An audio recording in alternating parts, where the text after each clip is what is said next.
What's going on, my tiddly bitch? It's Man the Caveman here, and he's a beefy boy, ain't he? Freaking, I've been wanting to open this Blanka for a while. I've had him on deck for a bit. Check out the packaging real quick. Got the cool Jada packaging with the arcade style pad right here. What is going on with this stuff? I've been noticing this a lot lately, where it's like 13 and up. I think the Ghostbusters I did said 14 and up. If you're 12, you can't play with this toy for some reason. I don't know, man. What's going on with that? But life bars on the top, all the accessories on the window box. Got all the rest of the characters on the back, and yeah, Jada's killing it with this line. So let's get right into it.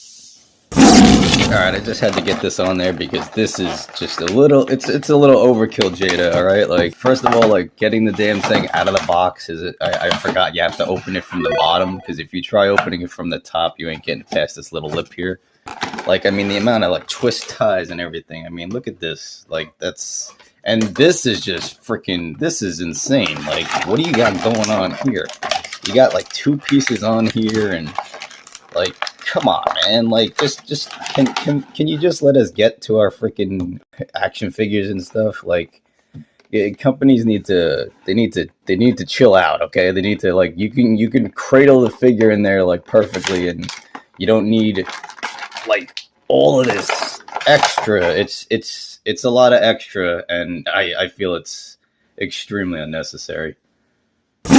Alright, so now that I finally got the bad boy out of the packaging, I'm just saying, you know, it's a bit of overkill. Like, all the tape and all the twist ties and everything. And, I mean, if you did a little less, you could still package the thing damn well and probably even save a couple of bucks in the process. You know, and hey, potentially pass it on to the consumers, especially nowadays. It would be very much appreciated. True. But anyway, let's get right into it. So, they always put a cool backdrop in there.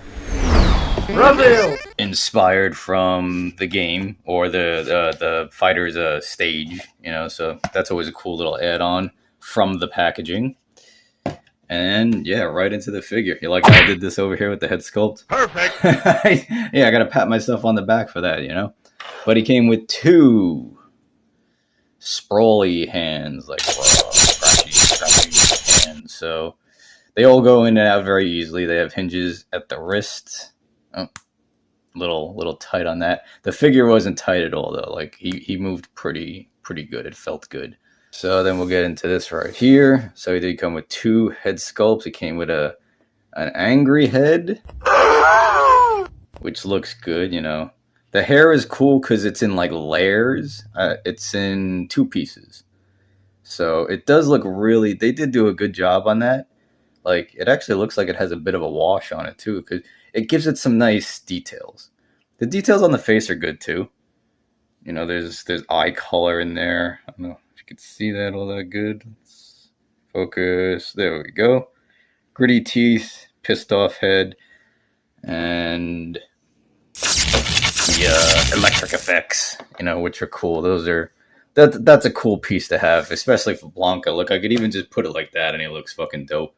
That's like, you know, not giving like Ryu a fireball. But alright, and then there's the second head sculpt, which we had an angry head and we have an angrier head.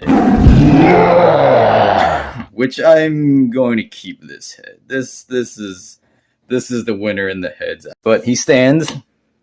He's a little wobbly and all that, so that gripe is out of there. He does stand. You can't, I mean, well, from the side profile, yeah, that's pretty much Blanka. Like, he could be a little more hunched over. I know it was tough doing this. It was definitely tough probably getting this guy to work, you know, but he's huge. Like, I'll get into comparisons a little later, but he's a big, I mean, Blanka was big, no? He was kind of a big guy. Like, he was just hunched over. You know how, like, they always say that with, like, Spider-Man, where he was, you know, Spider-Man's a lot taller than you think because he's always hunched over, though. Everybody gets one. So articulation is really good. It flows very nicely. Arms go around easily. Bicep swivels really nice. Double elbows flow really nicely. Like, right out of the, like, straight out of the packaging, not stiff or anything. Head goes up. There is neck articulation. So that gives it a little something, something, a little extra. Nothing crazy, just a little extra. Sometimes a little extra is all you need. You know, it shows that you put some care into the product. He's got an ab crunch where he does, yeah, he gets a good old stretch in there and down. So he's got the hunchiness. So maybe if I mess around with him a little bit more, I can get him in some crazy cool Blanka poses. But he's got a thigh cut right here, which is cool. Like this overlay right here, this piece works really well for hiding a lot of stuff. He's pinless, so that's a nice. That's really nice. And how much was he? I got him before he jumped up. I locked him in at $30. This guy was $30 before the whole. I'm not going to get into it. You know why it went up. But he was $30. I got him for 30. I think he's 35 now. You know, still totally worth it. Details are good. Like, I don't understand how Jada can get these prices down so good with the amount of stuff that they give you. And then you have stuff like, yep, let's go into it. McFarlane, who's giving you a fucking set of hands for like a Mortal Kombat figure. No, like, well, yeah, hey, look, Blanka came with his electric effects for $30. That should be standard. So why the fuck are we getting Sub-Zero with no freeze effect, like for $30? Come on, get with the fucking program, man. Anyways, I just woke up. I might be a little cranky. I freaking some coyotes or some shit were outside yelling, and I don't know if you've experienced that before, but it sounds like a gang of gremlins. And woke me up. Oh, he stands pretty damn good.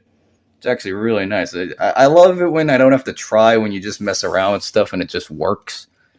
You know, that's good quality. They tend to their stuff. They do put the work in. The figure is nice. He does do splits. He's got good splittage going on. The chains on his feet are really cool. Like, they're on there. They ain't going nowhere. So that's a cool piece. He's got ankle rocker, swivel, everything on the ankles. He also has a ankle cut here, like a boot cut. So there's a lot of articulation on him. Double knees. I know I'm kind of all over the place with this. He's got those shoulder like flexors, so he can get a little more range in there, kind of show off his guns. You know? I love like monster characters. If you haven't noticed that from other reviews and stuff, let's fix that little gimp leg he's got going on. Make him a little. Yeah, see, I'm not even trying, and he's standing. So that's an A+ in my book, man.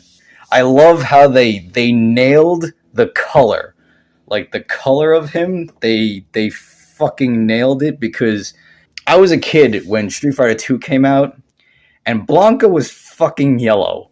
He was yellow. He was not green. I don't know what made him transition to being green over all these years, but he was fucking yellow, and then he just became green all of a sudden, and it just kind of stuck. So this color, I think they got it perfectly, where it is a mix. It is a perfect tone of greenish yellow. It's like, just when the light hits it, it's like greenish yellow. Like, it's not super like Hulk green, and it's not like Simpson yellow. Yeah, those were good ones.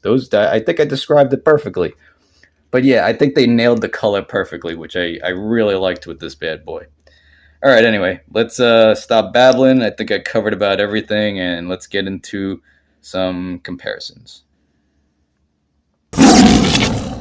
So here's our big boy Blanka with Ryu and Ken from the Jada Street Fighter line. Like I said, they've been killing it. You see he goes in there pretty damn well, and he is pretty damn big. Like, he's pretty accurate. They're doing damn good with that Street Fighter line. Blanka with some Jake specifics figures, Mario and Luigi from the movie, I believe, because I really liked the eyes on those figures. I liked them a lot better, and they look close enough to the original characters, so I was happy with them. And here we got Blanka with an even beefier boy, Kilowog from the McFarlane line. And from Caveman Customs over here on the right, Barry Burton from the Resident Evil line. Shameless plug. So, all in all, it's an awesome Street Fighter figure. The articulation feels nice. It's pinless. Colors are good. Price is on point. Jada's fucking knocking it out of the park, man. They are doing such awesome work. Yeah, I've got no real gripes about it. Like, other than the packaging, like the packaging looks great. Like I said, it's just a little overkill on packing. It's an awesome Blanka figure. It definitely makes me feel like a kid again. Nailed the color. His size is definitely about right. And yeah, I like it. So you guys can pick this guy up now. He is available. I'm sure they'll be gone eventually. He's probably around like $35. I would get him at the cheapest now before who knows what happens. Maybe he'll go on sale. I know stock has been pretty good with Jada though too. They come and go, but I've also noticed that they go out of stock and then they come back in stock and then they're more money. So as I said, I would grab him up now if you want him. He's worth it. I think he's worth it for $35. And yeah, so you guys know me. I'm always on the lookout for cool stuff to bring to you. Always calls it how as I sees it. And I will catch you guys next time in the cave.